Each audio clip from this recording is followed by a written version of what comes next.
Salut à tous, j'espère que vous allez bien. On arrive à la fin du mois les amis, donc c'est l'heure de faire le bilan, calmement, en se remémorant chaque instant. C'est parti.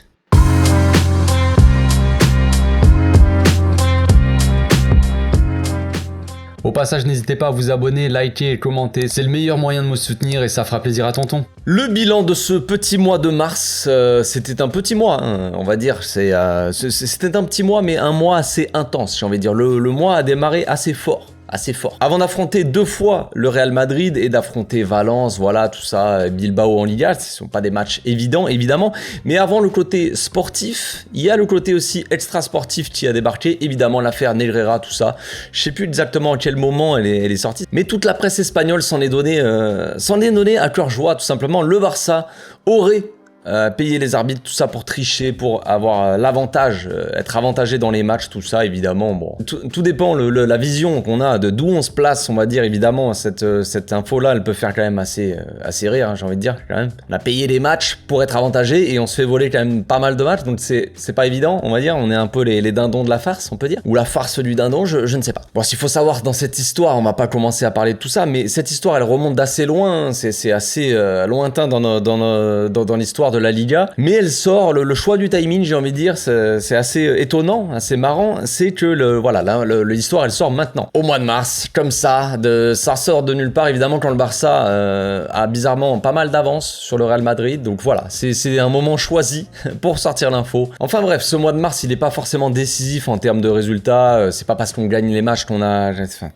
gagné la Liga, tout ça, ça ne changerait rien, on va dire, en termes de résultats mathématiquement, voilà, c'est pas ultra décisif, mais c'est quand même un mois, on peut dire, assez charnière, on va dire, hein. C'est juste avant la trêve, tout ça, c'est des mois un peu compliqués. On sait que pendant la trêve, généralement, on se tape un ou deux blessés, donc ce qui est d'ailleurs arrivé. Il faut aller gagner ces matchs-là assez importants juste avant d'avoir trop de blessés. Moi aussi assez important pour aller chercher, évidemment, potentiellement un triplé national, un triplé espagnol, avec la Supercoupe qu'on a déjà gagné contre le Real Madrid. Évidemment, la Liga, où on a moyen de prendre pas mal d'avance sur le Real Madrid et d'aller chercher donc la Liga qui nous manque depuis tant d'années, et la Coupe d'Espagne, évidemment. Donc c'est pas évident, mais voilà, 4 matchs, donc, pour ce mois de mars. 4 matchs assez importants, donc un match de coupe contre le Real Madrid à l'extérieur, un match contre Valence et Bilbao, entre un autre classico en fin de mois, donc voilà, c'est des matchs difficile, mais on y croit. Donc le premier match de ce mois de mars, c'est évidemment le Classico aller, match de Coupe d'Espagne à l'extérieur, donc match très compliqué, forcément il nous manque quand même pas mal de joueurs. Quand on regarde la tronche de l'équipe, on se dit ça va être difficile d'aller chercher la victoire. Personne n'y croyait, je vous avoue que moi j'y croyais quand même difficilement. Je me disais on va jouer le match nul, on va essayer de limiter la casse, on va dire, pour rester en vie dans la compétition et aller chercher peut-être un résultat au match retour à domicile qui serait un peu plus facile, on va dire, pour nous. C'est un match difficile, on subit quasiment tout le match, 35% de possession, donc voilà, le contexte n'est pas évident non plus, hein. Christensen est absent alors que notre attaque est composée de Gavi, on va dire, plus ou moins attaquant, t'as compris, hein. Gavi, vous avez compris l'animation maintenant, Baldé prend l'aile, tout ça, mais voilà, on avait Gavi, Ferran Torres et Rafinha en attaque, donc pas évident non plus. Pedri et Dembélé, eux, sont blessés depuis à peu près 10 ans, voilà, on doit faire sans eux, pas le choix, c'est comme ça, hein, que voulez-vous. On a vu un Barça qui a montré un visage qu'on n'avait pas forcément l'habitude de voir dans ce match-là, évidemment. C'est un match difficile, voilà, comme j'ai dit, à l'extérieur Classico. Il nous manque quand même pas mal de joueurs assez importants, des joueurs qui sont importants pour beaucoup de choses, qui t'apportent déjà des buts, mais qui t'apportent aussi du jeu, tout simplement, un lien dans le jeu, tu vois. Là, on n'avait pas ces joueurs-là, hein. Je parle évidemment de Pedri, Dembélé, Lewandowski, les 3 joueurs clés, on va dire, de notre attaque, même si forcément, on a des mecs comme Frenkie, tout ça, Busquets, et puis notre défense qui est assez solide, mais voilà, au niveau attaque, on s'est dit qu'on va avoir du mal à marquer des buts, et évidemment c'est ce qui s'est passé. Donc comme je l'ai dit, un Barça qui a un visage assez différent. Les dernières années, on va dire, c'est soit on joue bien et on gagne le match, mais si on n'arrive pas à jouer, tu peux être sûr qu'on va galérer, on va perdre le match, on va se faire laver. Et finalement, pas du tout. La défense, elle est ultra costaud, elle tient le coup, franchement, comme je l'ai dit, on subit tout le match, donc on tient tout le match, on subit, mais la défense ne craque pas, l'équipe ne craque pas non plus, et on finit par même gagner ce match. Par le plus petit des scores, on va dire, hein. On est habitué maintenant au 1-0, on le verra dans ce mois de mars. Mais voilà, 1-0, but de Kessié en sauveur, Il Presidente qui vient sauver notre honneur, hein, j'ai envie de dire presque, et qui vient nous apporter la victoire. Première victoire dans le Classico apportée par Franck. On verra qu'à la fin du mois, ça sera un peu la belle histoire qui va continuer avec Kessié. Donc voilà, à ce moment-là, les opportunistes se jetteront sur l'occasion pour aller critiquer Xavi, continuer à un peu plus essayer de planter des coups de couteau dans le dos de l'équipe et des joueurs. Drôle façon de supporter, vous allez me dire, mais bon, c'est comme ça, c'est notre communauté. Donc voilà, on va critiquer Xavi comme si c'était uniquement la façon, comme si on avait joué en fait de cette façon-là pendant toute la saison, bizarrement, mais que voulez-vous, c'est comme ça les amis, on a les supporters qu'on mérite visiblement, je ne sais pas. En attendant, sans nos joueurs phares, sans nos joueurs les plus importants, on gagne 1-0, on aurait presque pu gagner 2-0, mais bon, je ne parlerai pas de cette situation, j'ai pas envie de remuer le couteau dans la plaie. Donc victoire, avantage Barça, évidemment en termes de résultats, match aller-retour, c'est match de coupe, donc voilà, mais surtout au niveau psychologiquement parlant, le Real, ils se sentent peut-être impuissants, ils ont tout essayé, quand on joue bien, ils perdent, et quand on joue mal, ils perdent aussi, donc ça met un coup derrière la tête du Real Madrid peut-être, ils voient que leur effort n'est pas récompensé et qu'ils n'y arrivent plus contre nous depuis pas si longtemps que ça, mais voilà, ils voient que c'est compliqué. Vient ensuite le match de Valence à domicile, là on se dit ça va être un peu plus tranquille, on va pouvoir souffler, Valence ils sont dans le mal cette saison, on va pouvoir y aller, on va avoir un peu de tranquillité on va dire, gagner un match facile pour une fois, ça va être bien, on est à domicile, ça va, tout va bien se passer. Évidemment, ça ne se passe pas comme prévu, la tranquillité les amis, au club on ne connaît pas, on a une attaque de folie composée par de Fati, en dessous Fati à gauche, Ferran Torres en faux neuf et Rafinha à droite. C'est compliqué, Rafinha nous offre quand même la victoire, il claque son petit but, on verra que dans le match d'après contre Bilbao, il nous offre encore la victoire, donc un Rafinha encore une fois on va dire décisif. C'est important pour nous d'avoir un mec comme ça qui est décisif aussi parce que forcément ça manque quand même beaucoup de buteurs dans cette équipe, beaucoup de joueurs décisifs et là c'est bien que de temps en temps qu'il y ait un mec comme Kessié ou Rafinha qui ont pas joué les premiers rôles en début de saison, qui viennent comme ça t'apporter des victoires, ça apporte des résultats carrément. Donc en fin de match contre Valence, on perd un peu le contrôle évidemment, c'est peu de le dire, on a deux doigts d'encaisser un but, on perd surtout Araujo qui prend un rouge avec une erreur avec Koundé là, une mauvaise entente entre les deux, je ne sais pas. Araujo qui doit se sacrifier, qui prend un rouge directement. C'est encore une fois pas de tranquillité les amis. Juste avant le carton rouge d'ailleurs, épisode un peu grotesque on va dire, épisode du penalty, le fameux épisode du penalty entre Ferran Torres et Ansu Fati qui se chicote un peu pour qui va tirer le penalty. Logiquement c'est à Ferran Torres de le tirer, c'est lui qui est désigné. Ansu Fati qui veut revenir, qui veut pousser pour essayer je sais pas, de revenir psychologiquement, il a envie de marquer, il a besoin de marquer. Bon, Ferran Torres aussi en soi a besoin de marquer aussi pour se remettre de la confiance. Les deux s'embrouillent un peu, c'est un peu n'importe quoi ce qui se passe avec Busquets qui vient parler dans l'oreille de Ferran Torres juste avant qu'il tire. C'est pas trop ce qui se passe, Ferran Torres loupe le penalty évidemment, poteau je crois. Ansu Fati viendra mettre un petit poteau aussi en fin de match pour histoire d'égaliser un peu les poteaux. Et en fin de match on échappe de justesse, on va dire au match nul parce que on a Kessié qui vient de faire une faute assez évidente dans la surface, qui n'est pas sifflée par l'arbitre.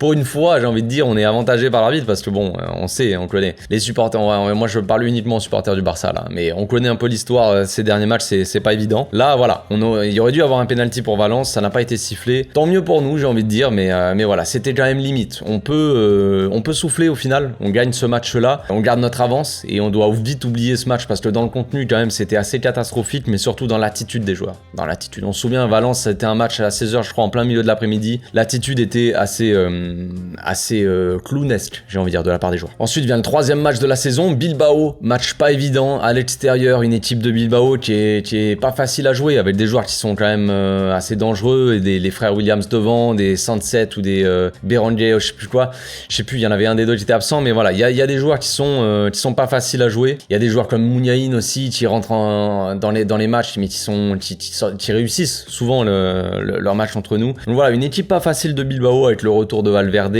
tu vois, contre son ancien club. Rafinha, encore une fois, vient nous offrir la victoire, tout simplement. Je sais plus si c'est une passe je crois que c'est une passe de Busquets, il me semble, ou alors c'était contre Valence, mais je crois que c'était contre Bilbao. Busquets qui sert un petit caviar pour Rafinha, il me semble, et qui vient nous offrir encore une fois la victoire. Rafinha, donc décisif dans les deux matchs de Liga, là, entre les deux classicos. On peut remercier, applaudir notre petit Rafinha qui nous offre donc les deux victoires d'affilée, c'est bien pour la confiance du joueur aussi, qui enchaîne. Ter Stegen aussi qui nous sort quand même pas mal de parades décisifs. Et en fin de match, un but de Bilbao refusé pour une main de Muniain en début d'action. On a encore une fois eu chaud, mais encore une fois on gagne ce match, encore une fois 1-0, mais voilà, on enchaîne les 1-0, on enchaîne les résultats assez limites, mais que voulez-vous, on garde quand même notre avance au classement, et ça c'est le principal, on va dire. On arrive donc au fameux Classico, retour en Liga, hein. Le Barça compte 9 points d'avance à ce moment-là, juste avant le match, même si ce match n'est pas décisif, on va dire, dans la course au titre, forcément il est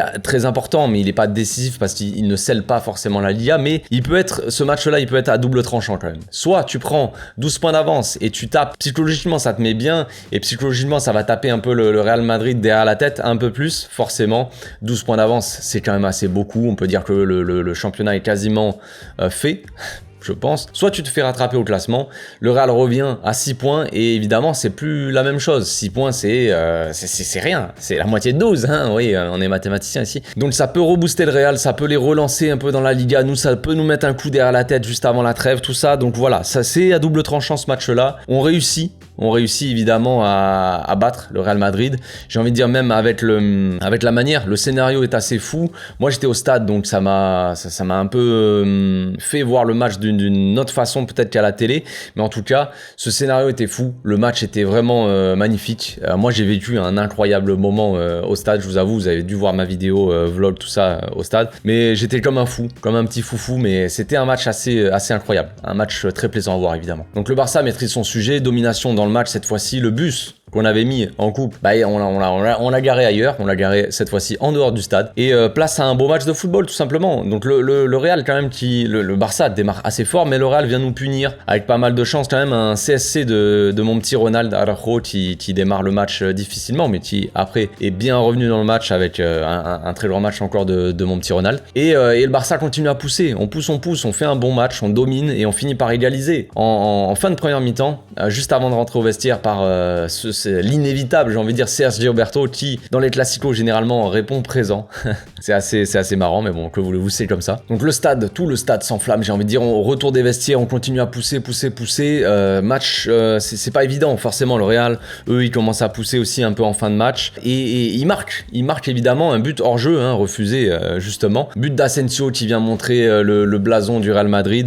Bon voilà, il aurait mieux fait de s'abstenir, il passe un peu pour un abruti, mais bon, c'est comme ça. Que voulez-vous, donc il met fin aussi aux potentielles rumeurs, potentielles venues d'Asensio la saison prochaine. On peut être sûr que là c'est finito. Donc le but refusé justement pour hors-jeu, il nous redonne aussi un petit coup de boost, les supporters, tout ça s'enflamme dans le stade. On vient pousser, on se dit bon, ça va peut-être finir sur un match nul, bon c'est pas plus mal, au moins on reste comme ça. Et là c'est l'inévitable Franck Kessié qui vient claquer encore une fois le but de la victoire, hein, pour la deuxième fois dans le mois, pour 2 classicos, c'est assez fou de voir ça. C'est bien pour Kessié, c'est bien pour la confiance. Après avoir débuté le mois de la meilleure façon pour lui, qui nous offre la victoire dans un classico, il finit le mois de la même manière, avec le but de la victoire. C'est magnifique. Donc le bilan du mois, les amis, du mois de mars, c'est 4 matchs, 4 victoires évidemment, 5 buts marqués, un seul but encaissé. Le but encaissé évidemment, c'est un contre son camp, parce que sinon les gars, sinon c'est pas marrant. On aime bien se mettre des défis. Généralement notre défense est assez solide et n'encaisse pas, mais quand on n'encaisse pas, bah, il faut qu'on aille marquer nous-mêmes, parce que sinon c'est pas marrant. Pedri, lui, rallonge un peu ses vacances avec Dembélé, on sait pas quand est-ce qu'ils vont revenir, on ne sait pas, voilà, on ne sait toujours pas, c'est un peu fatigant. Christensen qui se blesse lui avec sa sélection donc en fin de mois de mars, un classique, un grand classique, on connaît un peu l'histoire. Frenkie aussi qui se blesse juste avant de partir avec sa sélection, on sait pas trop comment ça se passait, est-ce que c'était pendant le classico, tout ça, me semble que oui, mais bon voilà. Est-ce que Frenkie va pouvoir revenir dans le classico la semaine prochaine? Ça, rien n'est sûr, mais voilà. Xavi va devoir encore bricoler, on va dire, avec son équipe, jongler avec les remplaçants, et puis voilà, on commence à connaître l'histoire. Donc si je dois mettre en avant quelques joueurs, on peut mettre en avant évidemment la défense, le gardien, comme d'habitude la fameuse défense, la BAC, qui encaisse très peu, sauf quand on se fait plaisir contre notre camp. Rafinha et Kessié sont peut-être les hommes, forcément les hommes de ce mois de mars, les hommes du résultat, les joueurs du résultat, et évidemment dans le contenu, mis à part quelques matchs qui sont un peu compliqués, forcément de la part de Kessié, de la part de Rafinha, dans le contenu on attend toujours un peu mieux forcément, mais il faut dire ce qu'il en est dans le résultat. Ces gars-là, ils ont fait la différence. Rafinha, 2 matchs de Liga, il a fait la différence. Kessie, lui, c'est dans le match aller en Coupe d'Espagne où il a failli marquer un doublé, évidemment. Et dans le dernier Classico, là, en match retour de Liga, qui nous offre la victoire. Donc, les 2 hommes du résultat, c'est beau. C'est beau de leur part. Par contre, les joueurs qui n'ont pas forcément réussi à répondre au présent, c'est toujours un peu les mêmes, évidemment. Ferran Torres, Ansu Fati, Ferran Torres. C'est un peu toujours la même histoire, évidemment. Les deux sont pas en confiance, les deux n'y arrivent pas. Ansu Fati, il est bon quand il rentre en cours de jeu, mais après, quand il est titulaire, il apporte plus grand-chose. Voilà, c'est un peu difficile, mais que voulez-vous, on n'a pas trop le choix, on doit composer avec ça. Lewandowski aussi, on peut s'inquiéter un peu des performances, en tout cas de l'efficacité de mon petit Robert, parce que le dernier but qu'il a mis, c'est contre Manchester United au match retour, un but sur penalty d'ailleurs, donc c'est pas non plus un but dans le jeu, mais voilà, c'est difficile pour Robert qui a du mal à retrouver les chemins des filets. On espère qu'il a retrouvé sa carte, retrouvé son chemin, parce que là, ça commence à faire long. Évidemment, des attaquants qui ne marquent pas, mis à part Rafinha, mais bon, voilà, c'est pas non plus des buts à l'appel, quoi. Donc des attaquants qui marquent pas, c'est pas évident pour gagner des matchs, donc il serait temps de se réveiller un peu, les gars. Maintenant, c'est le mois d'avril qui arrive, les amis, et il va pas être de tout repos, mine de rien, il va pas être de tout repos. Le temps est bon, le ciel est bleu et le Barça doit composer avec des absents de marque comme d'habitude. Le programme il est assez chargé, les amis, c'est 7 matchs en un mois, un classico de retour en Coupe d'Espagne, des déplacements pas forcément évidents, des déplacements qui peuvent être considérés comme des matchs pièges, on va dire, contre Getafe et contre le Rayo Vallecano. Un match contre l'Atlético Madrid qui va pas forcément être évident non plus, vu le niveau de l'Atlético Madrid actuellement, ils sont plutôt sur une bonne lancée, ils marquent pas mal de buts, tout ça c'est un peu emballant, qu'est-ce qui se passe? On ne sait pas trop, on vit dans un monde parallèle, c'est le multivers qui est en train de se dérouler sous nos yeux. Pour ce début de mois d'avril, on va devoir faire sans Frenkie. Là, pour le match contre Elche, déjà, je pense qu'il n'y aura pas Araujo, il n'y aura pas Frenkie, il n'y aura pas Pedri, il n'y aura pas Dembélé, il n'y aura pas Christensen. Donc évidemment, plus on avance dans la saison, plus on enchaîne les matchs, moins on a de joueurs, j'ai l'impression, donc c'est génial.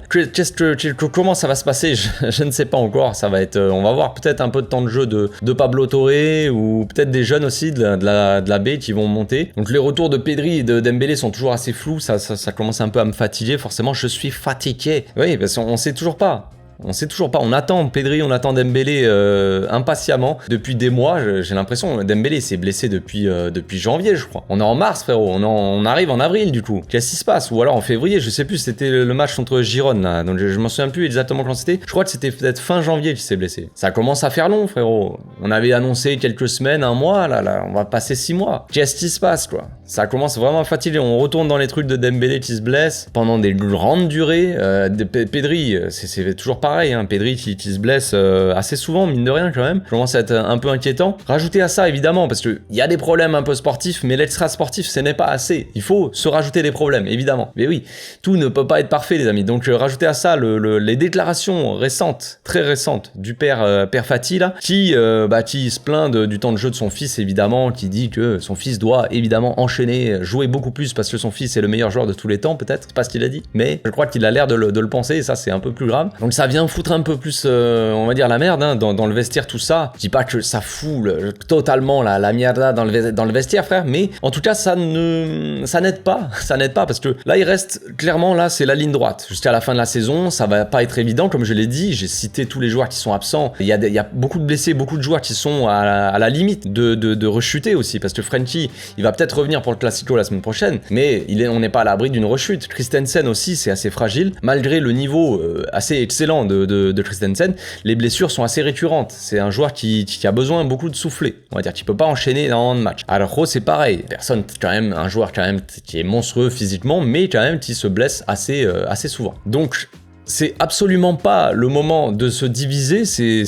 On a besoin, concrètement, on a besoin d'un vestiaire uni, d'une unité dans le vestiaire jusqu'à la fin de la saison pour aller pousser, pour aller chercher la victoire, pour aller chercher le triplé. Et non, on vient se rajouter un peu quelques problèmes qu'on n'en a pas assez, visiblement. On rajoutait à ça, évidemment, parce que ça suffit pas, la propagande qui commence à se mettre là, anti-Gavi, avec la sélection espagnole, hein, évidemment, voilà. Peut-être que c'est pour un peu camoufler la médiocrité des matchs qu'on a vus de cette équipe d'Espagne qui a voulu un peu de renouveau, hein, qui a voulu placer son coach là pour pour aller chercher, pour ramener un peu quelques madrilènes dans cette équipe d'Espagne, hein, parce qu'il n'y avait pas assez de madrilènes, pas du tout même, parce que quoi, on se demande un peu pourquoi, vu les matchs, on a un peu compris, mais bon. Donc à côté de ça, les médias, ils ont un peu lâché l'affaire Negreira, qui devrait revenir, hein, parce que bon, ils ont un peu lâché l'affaire, voilà, c'était la trêve, il y avait la sélection espagnole, il fallait pas parler de cette affaire pour que l'Espagne soit dans de bonnes conditions. Maintenant que l'Espagne, elle est mise un peu de côté, que voilà, la trêve, elle est finie, retour du Barça, retour du Classico la semaine prochaine, je pense qu'on on devrait avoir quelques petites infos sur Negreira qui vont sortir un peu plus dans la presse, histoire de foutre un peu plus la merde, et nous mettre dans de bonnes conditions pour accueillir le Real à domicile. En attendant aussi, l'UEFA, hein, pour le Negreira, s'en est un petit peu mêlé, il commence à regarder un peu ce qui se passe. Bon, on connaît un peu les personnes à l'UEFA, les personnes qui dirigent un peu là-bas, les présidents des équipes dans l'UEFA, les amis, hein, c'est le président du PSG, donc bon. Disons que le Barça va avoir du boulot. Je pense que le Barça va avoir pas mal de boulot extra-sportif et au niveau sportif. Donc il va falloir être solide, psychologiquement, les amis, parce que la fête est loin d'être finie. L'objectif chez les supporters, c'est de rester unis, main dans la main, les amis. On va essayer de supporter l'équipe comme il se doit, j'ai envie de dire. On va essayer de mettre de côté nos différends. Tous les pro-Koeman, tout ça, là, les mecs comme ça qui... Je ne m'exprimerai pas plus. Voilà, je vais garder ça. Tous les pro-Koeman, les anti-Xavi, tout ça, tous les pro-Xavi, les mecs... Voilà, on va essayer de rester main dans la main, les amis. Et puis on va essayer de rester unis, de supporter l'équipe, d'aller dans la même direction, c'est-à-dire la victoire, en fait, en fin de saison, le triplé national, tout simplement. Puis on verra à la fin de saison. On pourra sortir toutes les critiques qu'on veut, mais on fera ça peut-être à la fin de saison quand il n'y aura pas des matchs décisifs comme ça qui vont arriver. L'objectif chez les dirigeants, c'est évidemment de laver un peu notre honneur, qui est sali, qui essaie d'être sali par ceux qu'on gêne, hein, visiblement. Hein. On sait qui se font gêne en ce moment. Donc voilà. Et pour finir, l'objectif du staff, c'est évidemment d'aller chercher la Liga et la Copa, d'enchaîner les matchs, trouver un peu peut-être de stabilité dans cette dernière ligne droite, parce que voilà, je crois qu'il y a plus de trêve, il me semble, jusqu'à la fin de la saison là. Donc il va falloir essayer d'aller trouver cette stabilité, en espérant retrouver aussi notre jeu en même temps que nos joueurs, évidemment, nos joueurs qui sont assez importants. Voilà, c'est tout pour aujourd'hui. On se retrouve demain, les amis, pour une nouvelle vidéo. D'ici là, portez-vous bien, restons unis. Ciao.